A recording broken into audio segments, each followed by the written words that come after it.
When you talk to your MP and try to persuade him or her to back amendments to the government's recall bill so that it puts voters in charge, not yet another committee of MPs, I think it's important to emphasize why change matters so much to you and to so many other people.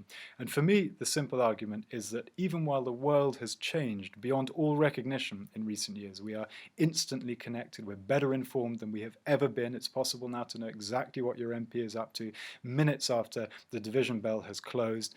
Despite that, politics has barely changed at all in the last 4 decades, since the voting age was lowered to 18 for all men and all women in 1969. Politics has simply stood still, and it is no longer acceptable for most people that after an election there is no mechanism available to people to hold their MP to account, and if necessary remove an MP if they perform as subpar. So as an MP, I could disappear off to another country for 5 years after the election, I could switch parties, I could break every promise I make to my electorate locally. I could refuse to go to Parliament. I could refuse to hold surgeries.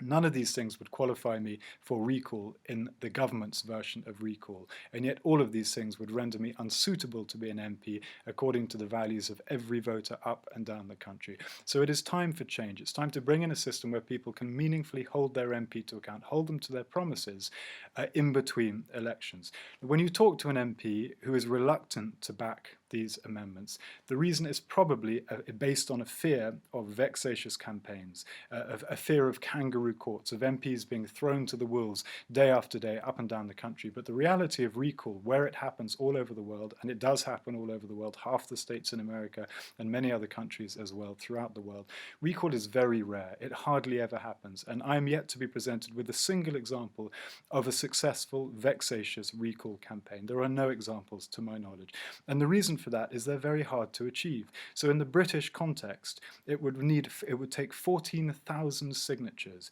in a local constituency just to earn the right to have a recall referendum. 14,000 in an 8-week period is a very, very high threshold, and it would only be achievable if the MP had really behaved badly. It wouldn't result from a broken promise or a minor U-turn or a faux pas with Twitter.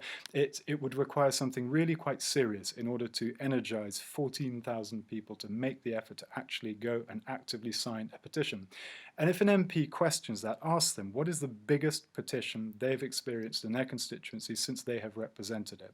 And I suspect it wouldn't be anywhere near 14,000. And if it is near 14,000, I suspect it was probably online, unverified, over a very long period of time. We're talking about 8-week period, people signing in person, 14,000 or thereabouts. It's a very high threshold. It cannot and would not be abused. So I would simply listen to the arguments that the MP puts forward and then assess them and ask yourself this and ask the MP this. Are those arguments against recall? Are they arguments against petitions and referendums? Or are they actually arguments against democracy itself? Because most of the arguments I've heard against genuine recall could be applied to any election, to any vote on any issue. Ultimately, you need to ask your MP if they're willing to trust voters, trust the good instincts and good sense of their voters, because that's really what recall involves.